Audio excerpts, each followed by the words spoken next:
नमस्ते मित्रों, इतिहास की दुनिया में आपका अभिनंदन। मध्यकालीन भारतीय इतिहास का अध्ययन कर रहे हैं और बात चल रही है मोहम्मद बिन तुगलक की। मोहम्मद बिन तुगलक 1325 से लेकर 1351 ईस्वी तक सुल्तान रहा। मोहम्मद बिन तुगलक के सिलसिले में अब तक अपनी 6 मुलाकातें हो चुकी है और यह 7वीं मुलाकात है। हमने देखा कि मोहम्मद तुगलक एक ऐसा सुल्तान था जिसके स्वभाव में अत्यधिक असंतुलन था। उसमें विरोधी तत्वों का सम्मिश्रण था और कुछ इतिहासकार उसे पागल भी कह चुके हैं। अब तक के अध्ययन से हम लोग यह निष्कर्ष निकाल सकते हैं कि हो सकता है मोहम्मद बिन तुगलक पागल न हो। मान लीजिए वह पागल नहीं था, लेकिन किसी भी दृष्टि से वह पागल से कम भी नहीं था। हमने उसकी विभिन्न योजनाओं का अध्ययन किया। हमने देखा कि उसने दोआब में कर बढ़ाया और दोआब का नाश कर दिया। फिर उसने कृषि संबंधी प्रयोग किया, उसमें भी उसके हाथ कुछ नहीं लगा। उसने राजधानी बदली, वह उपहास का पात्र हुआ। उसने सांकेतिक मुद्रा चलाई, लेकिन उसका प्रयोग विफल रहा। उसने खुरासान अभियान की योजना बनाई और उसमें भी वह बर्बाद ही हुआ। आज हम उसके कराचील अभियान की बात कर रहे हैं। वस्तुतः कराचील एक क्षेत्र का नाम है।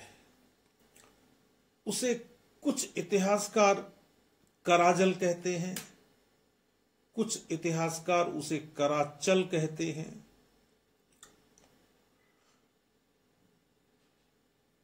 वह कौन सा क्षेत्र था जिसको वह जीतना चाहता था? क्या है ये कराचल? यह तो बता दिया कि यह एक भूक्षेत्र का नाम है, लेकिन यह भूक्षेत्र है कहां? असल में यदि हम फरिश्ता को देखें तो फरिश्ता कहता है कि सुल्तान चीन को जीतना चाहता था और यह जो क्षेत्र है कराजल, यह चीन के रास्ते में आता था।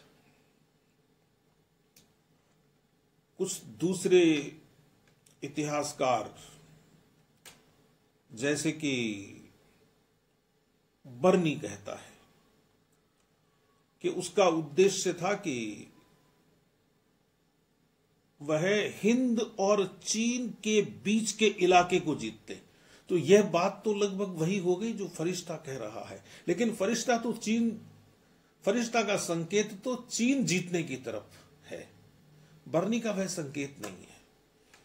बर्नी यह कहता है कि वह चीन और हिंद के बीच के पर्वतों पर अपना कब्जा करना चाहता था ताकि वहां से घोड़े मिल जाएं और सैनिकों के आने जाने की सुविधा हो जाए।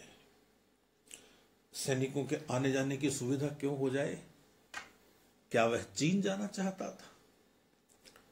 अनुमान लगाया जा सकता है इस वाक्य से। हाजी उद्दबीर एक अलग ही बात लिखता है। वह लिखता है कि वह कराजल की औरतों को अपने हरम में लाना चाहता था। हम फरिश्ता की बात मान सकते हैं। हो सकता है कि उसके दिमाग में चीन का विचार हो, जो खुरासान तक जाने की सोच सकता है वह चीन तक जाने की तो आसानी से सोच सकता है, क्योंकि चीन के और हिंद के बीच में पहाड़ियां हैं। पहाड़ियां खुरासान के रास्ते में भी कम नहीं थी, लेकिन वहां बीच में दूसरे व्यक्ति का शासन है भाई, तर्माशीरी का, और यहां स्थानीय जातियों का प्रभाव है इन पहाड़ों पर। एक और भी बात थी कि विद्रोही इन पहाड़ों में जाकर छिप जाते थे, तो वह सोचता था कि हिमालय के इन पहाड़ों पर क्यों न मेरा ही कब्जा हो जाए। इतिहासकारों ने कराजल को, कराचल को, कराचील को कूर्मांचल से जोड़ा या कूर्माचल से जोड़ा और फिर इसको कुमायूं तक ले गए कि यह कुमायूं का क्षेत्र था। खैर, जो भी क्षेत्र रहा हो,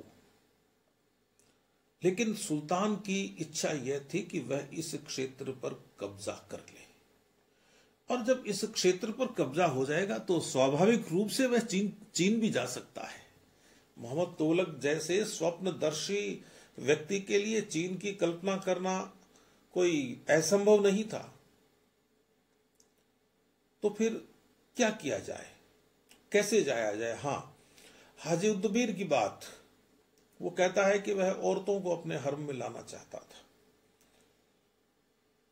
मैं स्वयं कहता हूं कि मोहम्मद तुगलक हो सकता है कि पागल न हो, लेकिन वह पागल से कम नहीं था, यह मैं बार बार कहता हूं। लेकिन इस बात पर मैं सहमत हो नहीं पाता, कम से कम मोहम्मद तुगलक के संदर्भ में, कि उसकी महिलाओं में कोई रुचि रही होगी, क्योंकि अब तक के जो विवरण है मोहम्मद तुगलक से संबंधित, उन विवरणों में कहीं भी इस तरह का उल्लेख नहीं है कि उसने महिलाओं में कभी अतिरिक्त रुचि दिखाई हो। जो सुल्तान एक ही पत्नी रख रहा है, जैसा कि हमें जानकारी प्राप्त है, हो सकता है उसकी और बीवियां हों, अधिक हों, लेकिन जानकारी यही है कि सल्तनत काल का वह एकमात्र सुल्तान था जिसकी एक ही पत्नी थी। तो हाजी उद्दबीर की बात को मानना थोड़ा सा मुश्किल लगता है। मोहम्मद तुगलक की योजनाओं में, उसकी कल्पना में, उसके सपनों में किसी भी तरह की योजना हो सकती है, लेकिन वह अपनी औरतों को, अपने हरम को वह औरतों से भरे, ये बात थोड़ी सी कम जचती है। खैर, एक बात यह भी मानी जाती है कि जैसा कि बर्नी कहता है तारीख फिरोज शाही में, कि यह जो उसका कराजल अभियान था, यह अभियान उसके खुरासान अभियान का ही हिस्सा था। एक बात तो सही है कि खुरासान अभियान की जो योजना थी उसकी, उस योजना के तहत उसने जो फौज इकट्ठी की थी ना, जब उसने उस फौज को भंग किया था और लोगों को कहा था कि अपने अपने घरों में जाइए, यह अभियान नहीं होगा, तो उसने कुछ सैनिक रख लिए थे,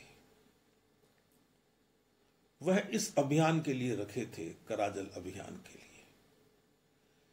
लेकिन इसका यह मतलब नहीं हो सकता कि यह खुरासान अभियान का हिस्सा था, क्योंकि कराजल या कराजील या कराचल या कुमायूं, ये खुरासान अभियान यदि किया जाता तो उसके रास्ते में नहीं आता है, इसकी दिशा अलग है।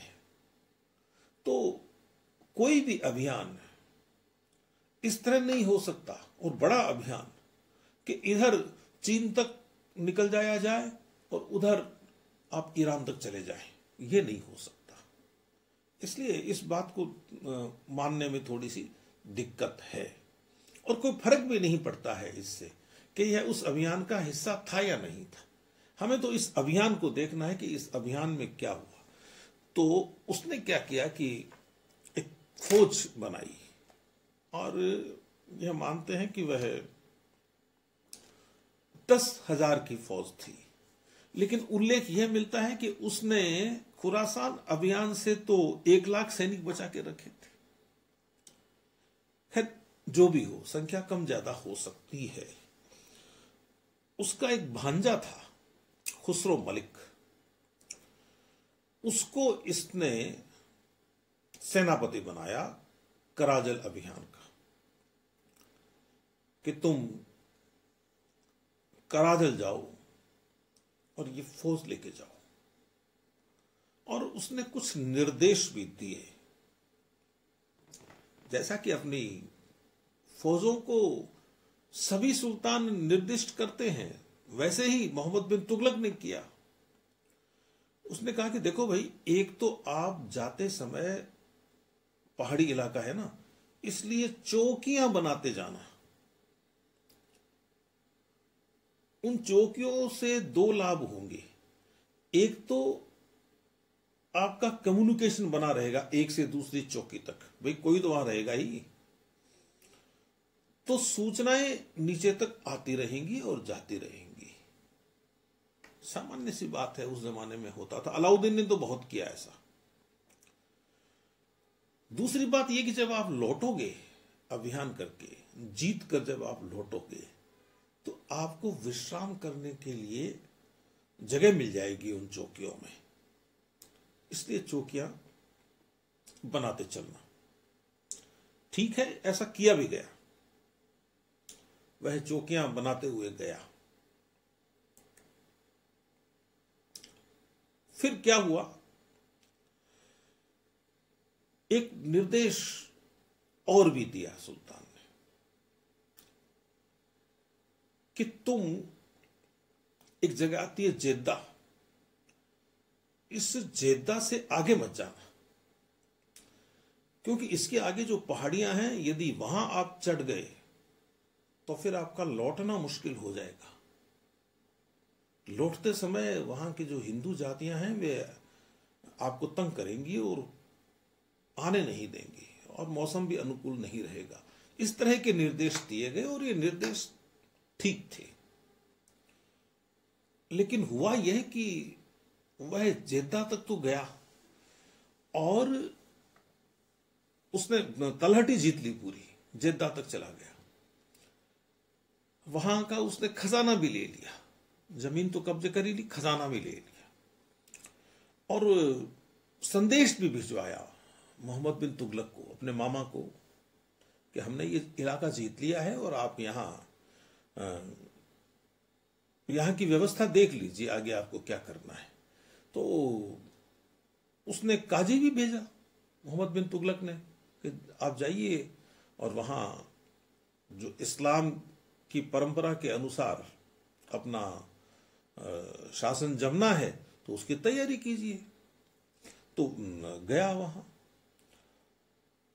लिखित जानकारी भेजी उसने, खुसरो ने, लेकिन वह जोश में जद्दा से आगे निकल गया। और जेद्दा से आगे निकलने के बाद में जो हुआ वह बहुत बुरा हुआ। वह फौज को ले गया तिब्बत तक, और वहां की ठंड बर्दाश्त नहीं हुई सेना को। प्लेग और फैल गया, ठंड और बीमारी।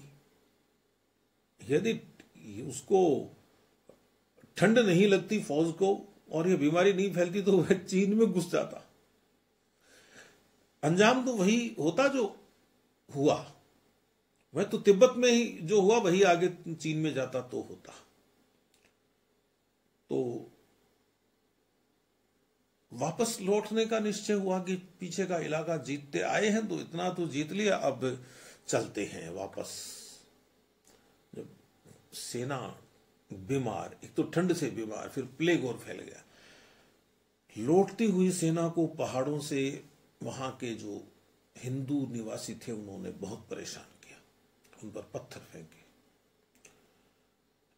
यदि हम मान लें कि वह 10,000 की सेना लेकर भी गया था, तो उस सेना में से वापस लौटने वाले जो लोग थे उनकी संख्या 10 थी बरनी के अनुसार, और इब्न बतूता कहता है कि 3 आदमी वापस आए, पूरी सेना खत्म हो गई। और वे जो 3 आदमी वापस आए या 10 आदमी वापस आए, जितने भी वापस आए, ज्यादा आए होंगे, उनको सुल्तान के सामने पेश किया गया। तो सुल्तान ने कहा कि तुम लोग जिंदा क्यों आ गए? तुमने तो सोचा होगा कि सुल्तान खुश होगा, बहुत खुश होगा, लेकिन सुल्तान खुश नहीं है। तुम भी वहीं गुफाओं में अपने प्राण त्याग देते, मर जाते वहां। तुमने अपने साथियों को खतरे में डाल दिया और खुद जिंदा लौट आए। सुल्तान ने एक की भी जान नहीं बख्शी। और इस तरह से सुल्तान का यह जो कराचल अभियान था यह विफल हो गया। अब इसकी विफलता का दोष सुल्तान को दिया जाना चाहिए क्या, यह एक प्रश्न उठता है। कहा जाता है कि गलती तो खुसरो मलिक की थी, सेनापति की थी। अब वह सेनापति के दिमाग में थोड़ा ही घुस के जाएगा मोहम्मद बिन तुगलक, वह तो उसी के सोचने की बात थी। लेकिन फिर भी इतना कठिन अभियान सुल्तान ने क्यों किया? और किया तो फिर बहुत बड़ी फौज जानी चाहिए थी, और ऐसे खतरनाक अभियान में खुद साथ जाना चाहिए था ताकि सही समय पर लौटने का निर्णय हो सके। इतनी बड़ी फौज को संकट में डाल दिया सुल्तान ने। क्या सुल्तान इस बात से वाकिफ नहीं था कि पहाड़ों का मौसम बहुत ठंडा होता है, वहां बीमारी भी फैल सकती है? तो खुसरो मलिक पर विश्वास करना ही सुल्तान की गलती थी। उसने ये सोच लिया कि यह तो बस ठीक करेगा जो करेगा, और यहां उससे गलती हुई। खैर जो भी है, लेकिन इतना जरूर है कि जो कांगड़ा का हिंदू शासक है वह 2 साल बाद में 1337-38 में मोहम्मद तुगलक के अधीन हो गया।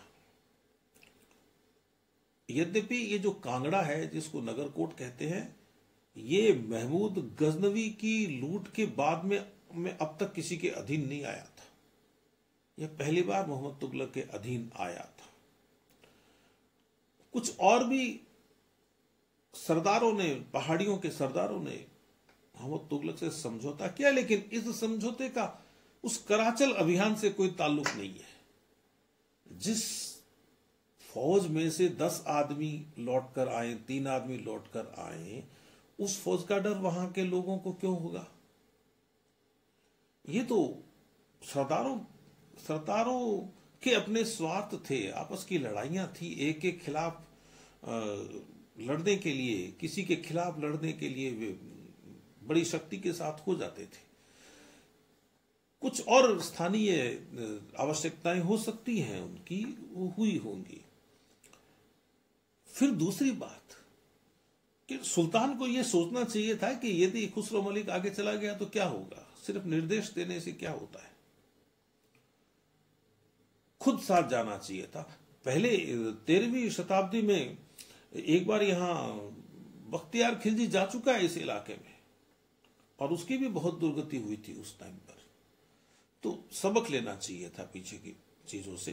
खैर, जो भी है, लेकिन उसका ये अभियान विफल हो गया और बाद में कुछ उसके साथ आए भी लोग, तो वे कराजल अभियान की कीमत पर नहीं आए थे। तो जनता में असंतोष और ज्यादा बढ़ गया। जनता ने सोचा ये क्या सुल्तान है। सैनिक शक्ति कमजोर हो गई और इतनी कमजोर हो गई कि सुल्तान को अपने आगे के अभियानों में बड़ी दिक्कत आई। तो मोहम्मद तुगलक की ये जो योजनाएं हैं, जिनको कि इतिहास की किताबों में नवाचार कहा जाता है, ये योजनाएं स्पष्ट रूप से सिद्ध करती हैं कि वह किसी पागल व्यक्ति से कम नहीं था।